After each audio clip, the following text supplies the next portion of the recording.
So one of the things I really like to do when I'm traveling and fishing is I'll always bring along fly tying materials. And that gives me a chance in the evening. A lot of times I travel by myself, and that gives me a chance in the evening to tie flies. And one of the things that's important in fly fishing is to what we call match the hatch, or try to create a fly that is very similar to what the fish are eating. It's pretty simple. There's bait around. They want to eat that bait. They get used to a certain type of bait. Size is very important. And so the closer we can come sometimes to simulating the bait that they're eating, the better it is. There are certain flies that are just meant to get the eye of the fish and to incite them to bite. All right. And they're like attractor or stimulator flies. There are certain colors that they like. A little bit of red is good because all fish have got gills, and we put a little red in there to show the gill plate of it, and that sometimes will incite a bite. Here, for tarpon, there's a lot of classic tarpon flies. There's a lot of classic tarpon colors, okay? If the water's a little bit off color, we want a fly that's a little bit darker because it'll stand out more. You'd think off-colored water, you'd want to do something bright.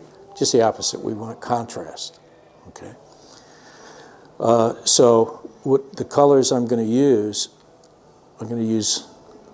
black, and this material is a bucktail. This is that's dyed, and it's off of a deer, a bucktail, okay? These are hackles that have been dyed off a chicken. So, two good colors, okay? Are those natural or they're painted? They're dyed. Oh, sorry. Yeah, no, they're colored. Yeah. Yes. So there are a couple of famous fly tyers. One in particular, his name was Lefty Kreh, and he developed something called a deceiver. And that's what I'm going to do now. I'll tie a black and red deceiver. The tarpon, because they have their eyes on the top of their head, that tells us something about the fish. It tells us that he's going to be looking up for the bait. All right, so he'll attack most of the time. He'll see something above him and he'll come and he'll grab it. So I'll just get started then. So we're going to, fly tying is basically taking materials and tying them onto a hook in a way that we try to simulate the shape of a bait fish. I'm the type of person that if you're going to learn something, you want to know everything there is to do about the sport or your passion. As deep as you can. For instance, a lot of fly fishing involves trout in fresh water. And trout eat, some big trout eat the smallest little insects. So I studied something called entomology. It's a study of insects. And they become so particular as to what they're eating that there's 3-4 stages of an insect's life. At one time, they'll only eat one stage of that. So you have to know what the time of the year is and what they probably will be eating, and then tie the appropriate fly. Okay. You've got to know your quarry, or you have to know them as best you can. And tarpon are certainly a very noble quarry. They sometimes when they're out there, they're feed on anything. Other times, they're very particular.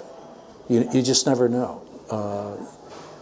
And that situation can change from day to day or from morning to afternoon. There are certain conditions, light conditions, that they prefer, darker conditions. So anyway, let me show you just a couple of. So this red and white is usually a good color down here. And you can see just by wetting the fly as if it were in the water, it takes the shape of a bait fish. Yeah. Doesn't look like it here, but in the water it does. Another really great color for tarpon is black. And it's the same thing. These feathers will pulse in the water. When we're moving it in the water, it makes it look like a real fish. That's a very strong attractor.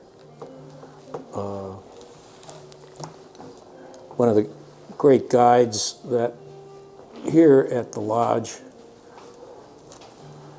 last time we were here, told us we should tie with these colors. Yellow, orange, black. So those are already proven, let's say, right?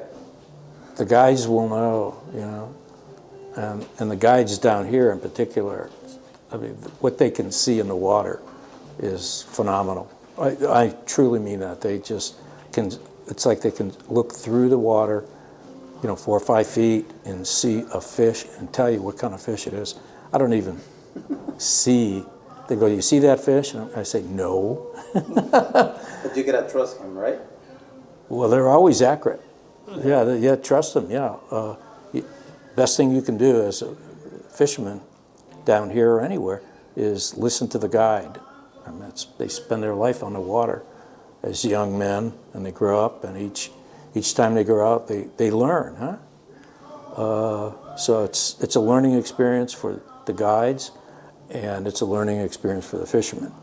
Here's another pretty classic and well thought of color combination for a bait fish, black and purple.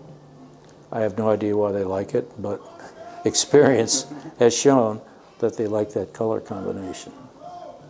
What else? This is a very popular color, white and red. And this actually is somewhat like a deceiver because it's got these feathers in the back. A chicken feather that's been wound around the thread, and that'll help as I move it through the water. It'll help displace the water, and fish will sense that a bait fish is in the water, not just visually, but they can sense the vibration, exactly the vibration, and this helps create that pulse in the water that will attract the fish. And then it's always fun to put in some flash to attract the fish, because bait fish actually, if you capture and look at a bait fish, many of them are translucent. They're like this fly. I mean, you can see right through it. Yeah. And a lot of bait fish are like that.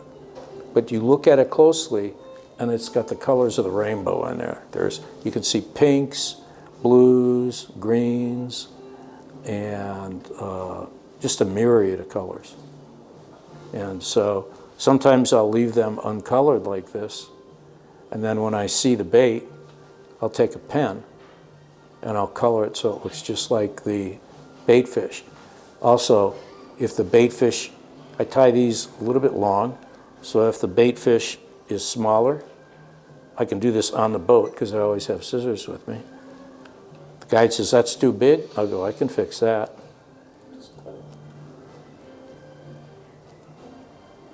All of a sudden, it's shorter. So it's, I think it's important to be adaptive. Recreate, to me, most importantly, what the fish are eating. I don't want to convince them. A lot of fishermen will go, well, no, this is a better fly. My theory is I want to put a fly in front of the fish that he wants to eat. I don't care why he wants to eat it, what day of the week it is. I want him to eat this thing. Off the creation of flies all starts with putting a hook in a vise, okay, and then we're going to put some thread on it. Just wrap this thread on. Okay. So these things can be as simple or as elaborate as you want to make them. This one I'm going to tie simply, but you'll see that when it's done, hopefully it'll look a little bit like a baitfish. And this is the black bucktail. So we're going to tie this fly so it's about that long. What is that, 2 inches? That would be, how many centimeter? 1 centimeter maybe? Or 2 inches, it's about 5 centimeters, yeah, 2.54. Okay, so I'm just going to take this, I'm going to measure it, then I'm going to cut it.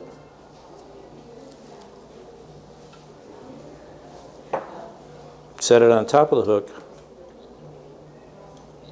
start tying it in. Then I want to secure it so it doesn't pull out and it doesn't turn. I'm going to make certain it's just where I want it to be. Just like that. Okay? And it flares up a little bit, that'll give it a little bit of a profile too. So we're going to put a little bit on the sides also.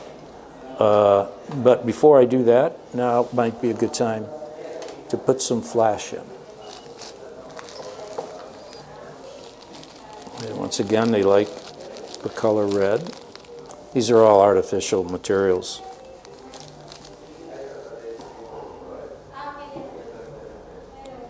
I'll tie these in. They'll be long, but then I'll trim them at the end.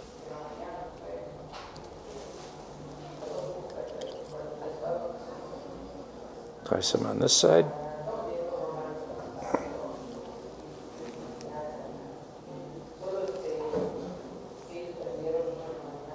For how long have you been doing this?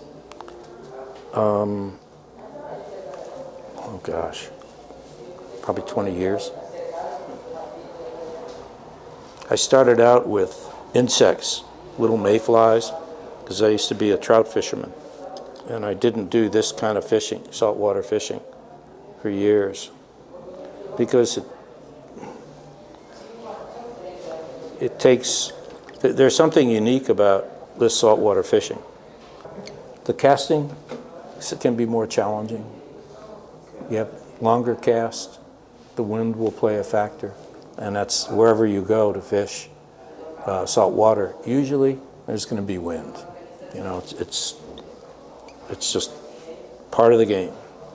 Yeah, this definitely. I think that this to me is the most fun kind of fishing, and I said that I think the tarpon, Pablo, is just a great fish. It's strong. It fights. It'll fight almost to the death. You know, it does not want to come in, and it jumps. It screams the line off your reel. It goes down. You know, you just never know. And as a fisherman, you've really got to be 100% engaged, because it could do anything at any moment. You got to be ready, and you have to make an adjustment for it so that it doesn't spit the fly out, or it doesn't. I'm going to cut this off now, or it doesn't break your line.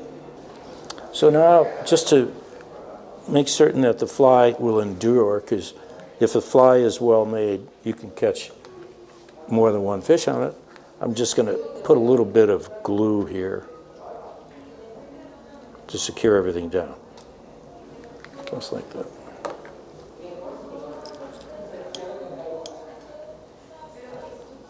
Okay.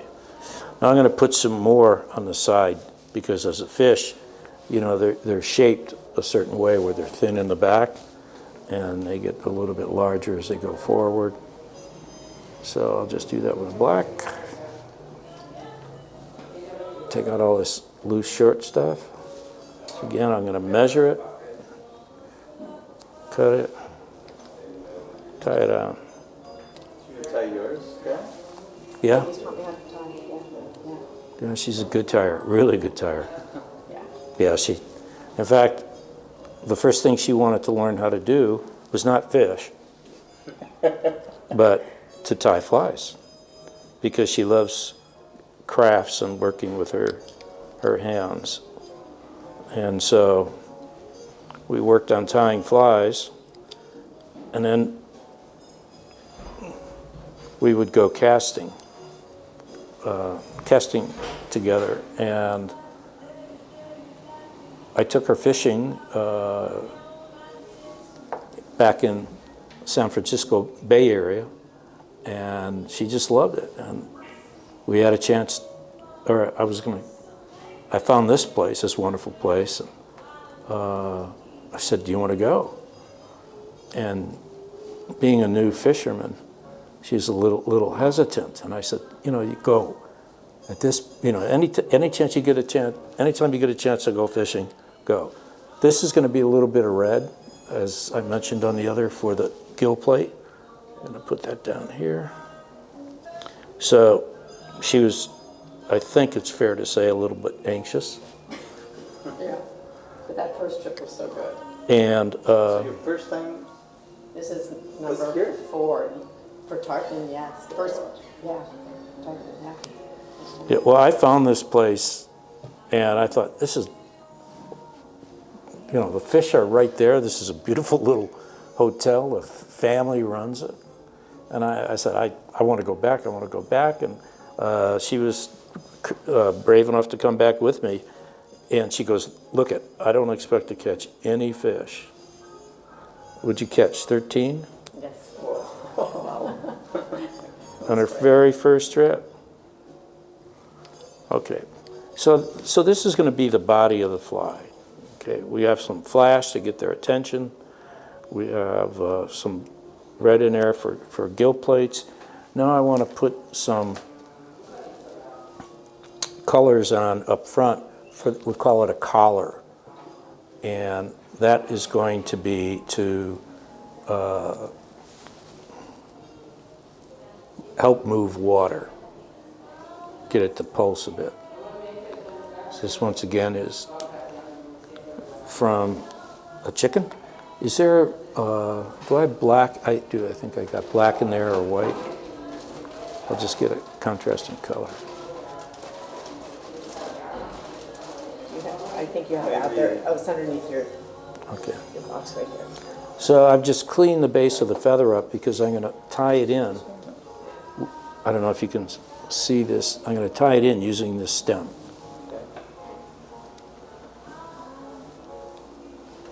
Tie it in nice and tightly. Okay. Then I'm just going to take it and I'm going to carefully spreading these out as I go.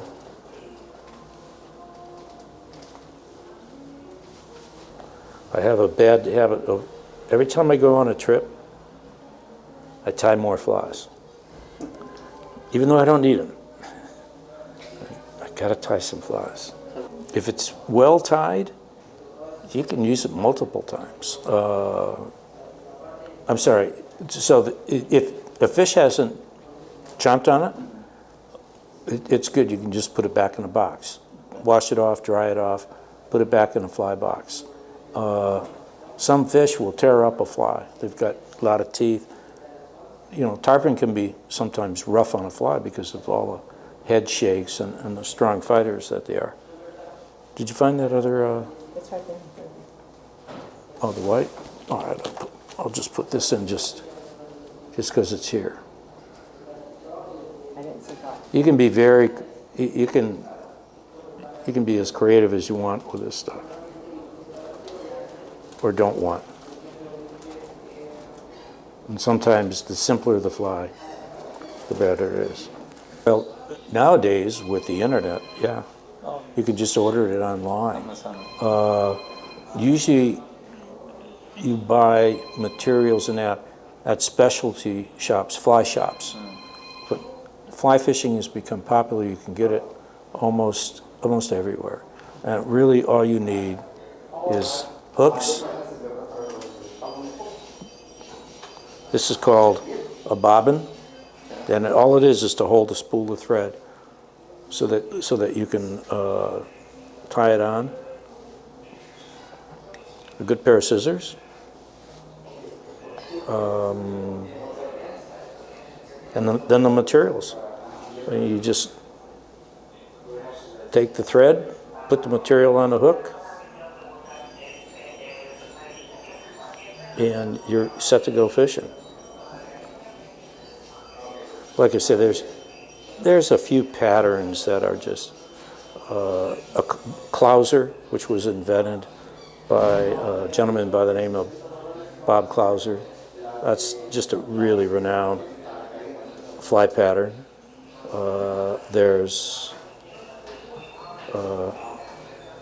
This is kind of a combination of the two.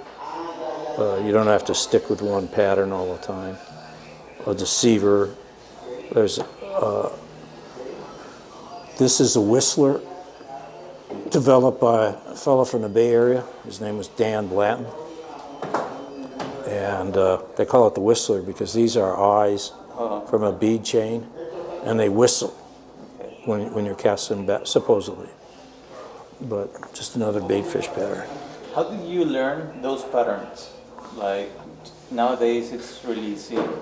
Like you can go on YouTube, I guess, and just learn it. But Exactly. 20 years ago, maybe books or someone. Books. Books. Yeah, I've got way too many books. If you ever want some fly tying books, call me, I'll give them to you. I'd love to get rid of them. Okay, so now everything is done. All the materials that I'm going to put on are on. So I'm going to just move everything back, and I'm going to build up the thread here, clean it up a little bit. Then I'm going to take a tool. You don't need to use this, but this is for tying the thread off. Okay. You can just do a simple overhand knot, do a few of those, but they'll slip. With this one, they won't slip. Okay. Plus, in addition,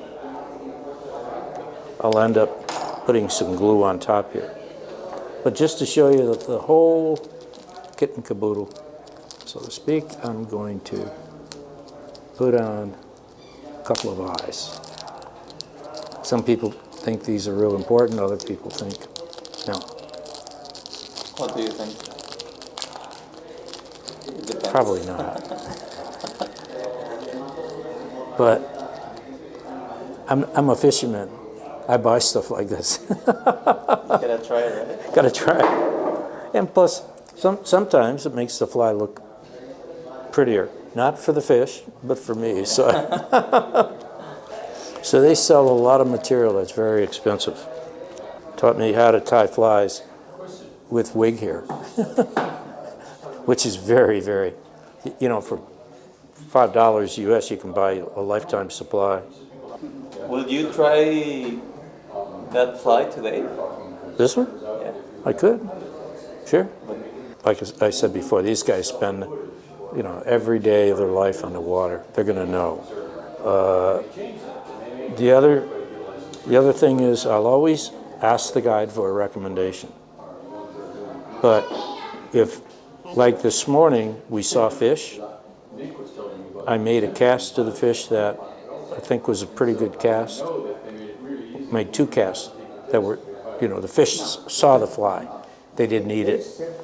First thing I said was, change flies. It doesn't like it. I'm not, you know. So then I'll think, color, could be a different color they want or whatever. I just go to the box and start changing flies. So you try to ask every time you go out? The guide? Yeah. Oh, certainly. Yeah. No, they're the expert because the knowledge of the water is very important. They know typically where the fish are. On on an annual basis. Once a year, they'll migrate through. They'll know where the bait is. And the way to find tarpon, find the bait. Yeah, of course. And because a lot of people say, oh, I'm going to go see if I can find tarpon. Really, if you can find the bait, the tarpon are going to be there because they want to eat. So after that, if I can find, if I see the locals catching bait, I'll go and I'll say, let me see the bait. You'll notice that there's little bait fish down here. I've looked at them. I see the length, they're about this long. They're kind of a grayish color, and it looks like they got some brown on the back. I don't know if tarpon are eating those, but you know, I would keep that in mind for tying. I've seen tarpon, and I'll see these little, they're glass minnows, because they're almost clear, and they're jumping out of the water. And Karen and I were here, last time we were here, we found a school, and all of a sudden these tarpon were just jumping out of the water, and ahead of them were these little glass minnows, you know, trying to get the heck out of the way of the tarpon. And so I remember that. I remember the size. They were clear. And so it's, and oh, these here, this one here. So this is about the size of it. So, and it's, you know, you can see through it. I can put a little flash. You notice there's a little pink flash in there. The belly is silver, so I'll give a little bit of color and shape. If I think it needs color, I can add it. I can tie a new fly. Yeah. So they feed on, they feed on glass minnows here, huh? Small minnows, like this. The small minnows that the tarpon eat, they're kind of like this, huh? Glass minnows? Yes. Small minnows. Glass minnow. Nice. Yeah. So it'll go through the water like this, and a little bit of flash in there, a wiggle. Fishing for years, I've had good cameras. Like I said, I have the Sony R2. Okay, so this is pretty much complete. Now I'm just going to put on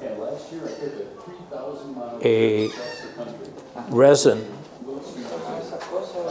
just to lock out all the eyes in, because a lot of times these eyes get knocked off by the fish.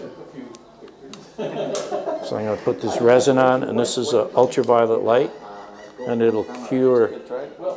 Yep, it hardens it really quickly. Because I enjoy tying so much, I just as soon lose it, because then I get to tie another one.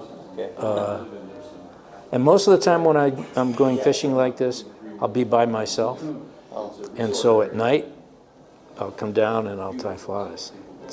It's a good way for me to pass time and build up my fly inventory. If the guy thinks it's too long, you just cut the flash off. There are certain commands. While this doesn't look like much here, in the water you'll see that it really comes alive and it pulses. So you're going to go fishing here? You can have this fly. Sure. You might want to sanitize it because I've been licking on it. Thank you so much. Give us. That was my first present he gave me was a fly.